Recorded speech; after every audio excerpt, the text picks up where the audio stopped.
Alright, today we're diving into the world of Shadowspire to paint a Legionnaire of the Dread Warden, one of Agramon's elite Kragar warriors. These half-orcs are the backbone of Shadowspire's armies, wielding glaives, shields, and armors.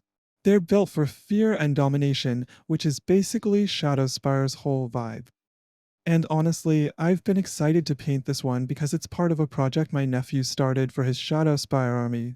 Now, this particular figure has a bit of a backstory. It's the lone survivor of a rare printing fail. So, while his squad waits for reinforcements, he's going to serve as my test model. Let's get started. We're beginning with a brown primer for the base. I chose brown because it really helps bring out the earthy, rustic tones I want for this figure. Once the primer's dry, I go in with a dry brush of mummy robes over the entire miniature. This step is just to pick out the details and add some depth. It's always satisfying to see those intricate designs pop.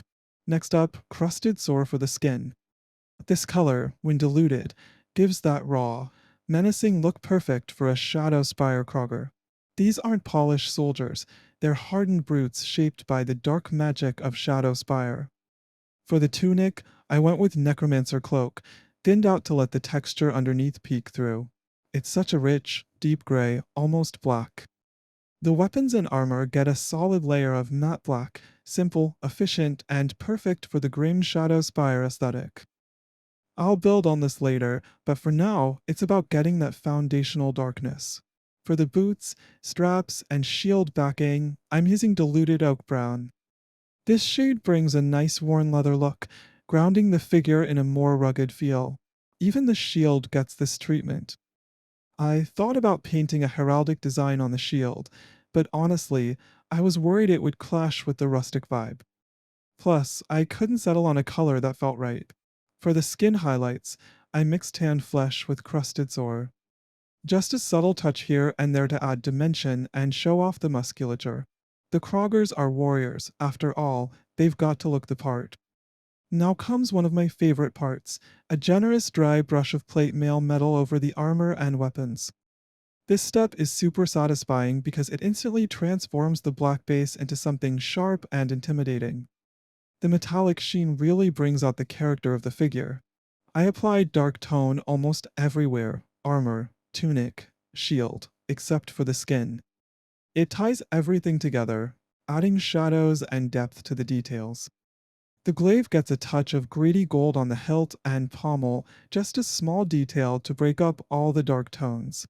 It's a nice nod to Shadowspire's love for corrupted opulence. The red tone wash on the skin, though, is what gives it that almost haunted, bloodthirsty vibe. It's subtle but effective. For the base, I finish off the edges with a black marker. I'm going with something simple but fitting, sparse red sand topped off with a bit of grass for texture. It's held together with a mix of glue and water. It's clean, quick, and ties the figure into Shadowspire's scorched wastelands perfectly. Overall, I'm happy with how this one turned out, though I think I'll switch to a black primer for the rest of the squad. A black base with dry brushing would have matched my Kragar crossbowman better, and it would have saved some time too. But hey, that's the beauty of testing, you learn as you go. This miniature was sculpted by Medbury Miniatures, and you can grab the printed version on Proxywars. Alright, thanks for hanging out and painting with me today.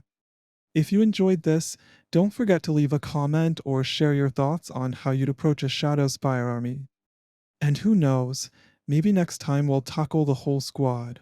Until then, happy painting, and I'll see you in the next video.